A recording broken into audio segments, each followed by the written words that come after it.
నేను కూడా భూములు కోల్పోయి ఆర్థికంగా మేము చాలా ఇబ్బందుల్లో ఉన్నాం. కాబట్టి ఇవాళ మేము 107 రోజులు బట్టి ఇక్కడ మేము నిరసన తెలియపరుస్తున్నాము.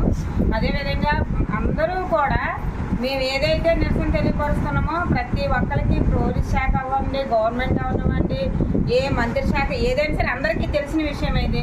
కాకపోతే 108 రోజులు బట్టి మేము ఇక్కడ నిరసన తెలియపరుస్తున్నా ఏ ఒక్కరు కూడా మా దగ్గరికి రావట్లేదు. ఎందుకని మేము దళితులమనా, లేకపోతే ఏ కులానికి మేము తక్కువ కులం వాళ్ళమనా, లేకపోతే ఏ రకంగా మా దాపులకు మీరు రావట్లేదు. మీకు ఆ రోజు మేము ఓట్లు వేసేటప్పుడు మా కుల భేదాలన్నీ మీకు తెలుసు కదా, తెలిసే కదా మేము ఓట్లు వేసి మిమ్మల్ని గెలిపించుకున్నాము. అదేది మీకు గుర్తు రావట్లేదా?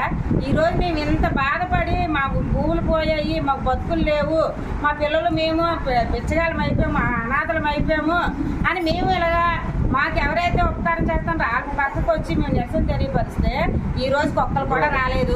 మాకు పెళ్ళిళ్ళు ఉన్నాయి, పేరెంట్కాలు ఉన్నాయి, అన్నీ అయిపోయి వస్తాము మీకు చేస్తామని అన్నారు, అది కూడా లేదు.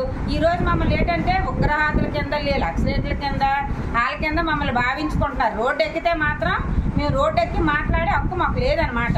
ఎందుకని మాకు హక్కు లేదండి? ఏ హక్కు లేదని. నేను జంగాల నిర్వాసితురాలని, భూమి కోల్పోయిన ఒక దళిత కుటుంబానికి చెందిన వ్యక్తిని. గత 107 రోజులుగా మేము నిరసన తెలియజేస్తున్నా. ప్రభుత్వానికి మేము గుర్తింపు లేకుండా ఉన్నామని మాకు వినబడుతుంది.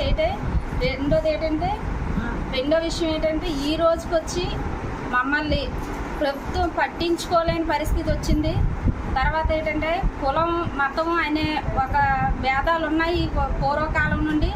అలాంటి వాటన్నింటినీ అణగదొక్కారని మేము ఇప్పుడు వరకు భావించాం, కానీ వాటన్నిటిని ఇంకా ఉన్నాయని మేము తెలుసుకుంటున్నాం. ఎందుకంటే మా దళిత కుటుంబాలు, గిరిజనమైన మమ్మల్ని ఎస్సీ ఎస్టీ కుటుంబాలుగా ఇంకనూ గుర్తించి మేము అంటరాని వాళ్ళమైనా మా వైపు ఈ ప్రభుత్వం రాలేదండి.